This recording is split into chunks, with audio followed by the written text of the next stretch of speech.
হরিহরপাড়ায় গভীর রাতে চলল গুলি ও বোমাবাজির ঘটনায় ব্যাপক চাঞ্চল্য, আহত এক।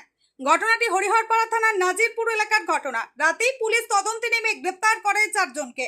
জানা যায়, হরিহরপাড়ার নাজিরপুর এলাকায় জমি নিয়ে দীর্ঘদিন ধরে বিবাদ চলছিল। অভিযোগ, একজন দুষ্কৃতী বোমাবাজি শুরু করে এবং স্থানীয় দুজনকে লক্ষ্য করে গুলি চালানো হয় বলে অভিযোগ। গুলিতে এক যুবকের পায়ে লাগে। রাতেই স্থানীয়রা উদ্ধার করে মুর্শিদাবাদ মেডিকেল কলেজ হাসপাতালে নিয়ে যায়। সেখান থেকেই তাকে রেফার করে কলকাতায়। দীর্ঘদিন ধরে জায়গা জমি নিয়ে গন্ডগোল চলছিল, তার জেরেই বোমাবাজি ও গুলি চালানোর ঘটনা ঘটেছে বলে অনুমান। ঘটনার রাত্রেই পুলিশ তদন্তে নেমে 4 জনকে গ্রেপ্তার করে। উদ্ধার হয়েছে আগ্নেয়াস্ত্র। ধৃতদের আজ মঙ্গলবার আদালতে তোলা হবে। ঘটনা ঝামেলা হয় সব। কি নিয়ে ঝামেলাটা কি নিয়ে? সেটা মেয়েছিলাম বলতে পারবো সবটা। কি জানান আপনি? ঝামেলা ওরা পাটাপাটি সব ঝামেলা করে। কি পার্টি করে? ওই তো সবই তৃণমূলের ভাগ হয়েছে, হুম। ওই ঝামেলা করে। কি হয়েছে রাতে? কি হয়েছে? মাটির ব্যাপার ওইলি ঝামেলা। কার মাটি? মাটি অন্যজনা সব কোনকালে সব কিনেছে তাই সব নিয়ে হ্যাঁ, দিয়ে ওইলি তো ঝামেলা। তো ওই মাটি কি হয়েছে? ওমাটা এখন জোর দখল করবে ওরা করে খাবে। আমাদের কাছ থেকে জোর দখল করে নিতে আসছে ওরা। হ্যাঁ, এই সমস্যা এখন মারপিট শুরু করছে। মারপিট কেন? কেন ওই যে মাটি জমি এখন ওরা জোর করে আমাদের কাছে জোর দখল করে খাবে তা থেকে। কোথাকার মাটি? ওই পাকা রাস্তার ধারে। কে কিনেছিল? কে কিনেছিল? আমাদের ছেলেপিলি কিনেছিল। কি নাম? কি নাম? কালুরা, কালু। দিয়ে ওই মাটি কেনার পর কি হয়েছে? কারা দখল করছিল? ওই মোহাম্মদরা, ওই ইয়ারা শরীফুলরা, ওই দেখো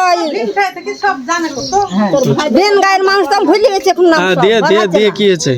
দিয়ে ওরা সব মানে ঘরে ঘরে মামা, আমার মামু, আমার ভাইপোদের মামু, এটা আমার ভাইপো হচ্ছে গেল মামুরা ভেঙে দেখে মারছে বারবার এসে।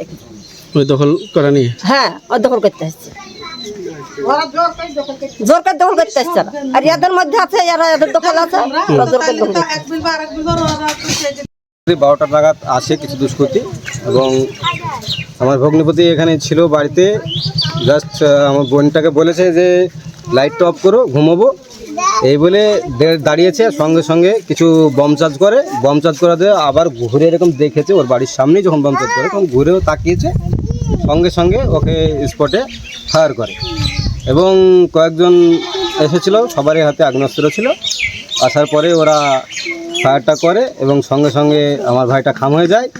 কিছুটা একলা দৌড়ে আসেও যে ও আরও ওর ভাইদের কাছে যে আমাকে বাঁচাতে বলে আসে। তখন ওর ভাইরা তুলে হসপিটালে পাঠানো হয় এবং এখন ওকে কলকাতা ট্রান্সফার করা হয়েছে।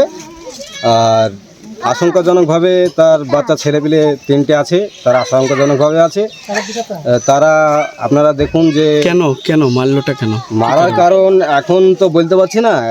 গ্রামে তো অনেক দিন থেকে কিছু জমি সম্পর্কে ঝামেলা চলছে। আর আপনার ওকে ব্যক্তিগতভাবেও কিছু টর্চার করেছে। সাধারণ ছেলে, স্কুলের ড্রাইভারি করে খায়, সেই ছেলেকে এইভাবে মারা হয়েছে।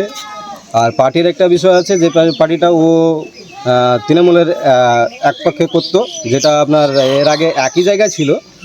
তৃণমূলের কি ছিল? কোনো তৃণমূলের ছিল, 2টো ছিল এবং থাকার পরে এরা বিভেদ হয় এবং বিভেদ হওয়ার পরে সেটা আমাদের এখানে ওই 2টো কারণই আছে।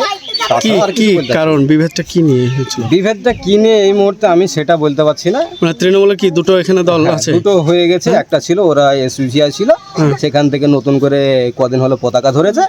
ধরার পরে এখন ওইভাবে এসে টিএমসি ছেলেপেলেকে এখানে 2টো গোষ্ঠী হয়ে গেছে, তাই তো? ওরা কয়েকজন গিয়েছে, বাকি সব তাহলে কি জমি সংক্রান্ত না ওই দল?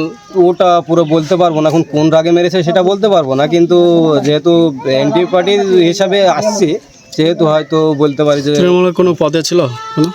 তৃণমূলের সাধারণ কমিটির পদে একটা ছিল, যেটা অঞ্চল কমিটির মধ্যে আমাদের গ্রাম থেকে যেটা করা হয় সেটার মধ্যেও ছিল। আর ও সভাপতিকে মারতে এসেছিল। সভাপতি যেটা আছে আমাদের আকবর শেখ, সেই আকবরকেও মারতে এসেছিল ওর বাড়ির পাশে। দেখেন, এটা আকবরের বাড়ি এবং দুজনকেই একসঙ্গে অ্যাটাক করেছে। কি বলতে পারবো না সেই বিষয়টা। কজন আহত হয়েছে তার মধ্যে? 2জন। আকবর সঙ্গে সঙ্গে যেভাবে বেরিয়ে যায় এবং আকবর ওকে নিয়ে কলকাতা চলে যায়। বাকি একজনই ওখানে হয়, বাকি আমরা যে যতটা পেরেছি হসপিটালে তুলে গেছি। এটুকুই, আর কিছু বলতে পারছি না। এই যে বাকিটা জানি না। রাত্রে এরকম ধরনের এই যে কতটা আতঙ্কে সব প্রচুর আতঙ্কে থাকবেই, কারণ বাচ্চা ছেলে আমাদের অনেক বছর থেকে আমাদের বাপ দাদাদের আমল থেকে জেনে আসছি এই গ্রামে কখনো ফায়ার বা কখনো বম ব্লাস্ট হয় না বা হয়নি। সেটা আজ অনেক দিনকার রেকর্ড, প্রায় 70-75 বছর আগেও শুনেছি যে বাপ দাদাদের থেকে শোনা যায়। কি গ্রামের মানুষজন বেরোচ্ছে? গ্রামে মানুষজন ওদের ভয়ে বেরোতে পারছে না, বেরোলেও একটু লুকিয়ে চড়ে বেরোচ্ছে। যেমন পুলিশ আছে? হ্যাঁ, পুলিশ থাকছে, কখনো কখনো একটা গাড়ি আসছে এসে এতে কেউ আটক বা গ্রেপ্তার হয়েছে নাকি কাউকে? এতে 2জন গ্রেফতার হয়েছে শুনলাম, তো আমি নাম বলতে পারলাম না এই মুহূর্তে। কি নাম তোমার? সম্ভবত মনোহার নাম একজন, আর একজনের রিপন নাম। আমি এসেছি বাপ ভাইয়ের দেশের বাড়ি, আমাদের গাঁও জামা। হ্যাঁ, কি ব্যাপার আসলেন? এই শূন্য শুনি কি শুনেছেন? শুনেছি সেই গুলি করে মেরেছে। তাই কাকে মেরেছে? এটা আমার ছোট ভাইয়ের জামাই। ছোট ভাই জামাই। ওই শুনে আসলেন? হ্যাঁ, আপনার বাড়ি কোথায়? আমার বাড়ি বাসা বলতে পারছি না। হ্যাঁ, দুলুপুরে। দুলুপুরে। আচ্ছা। ব্যুরো রিপোর্ট, চেতনা নিউজ।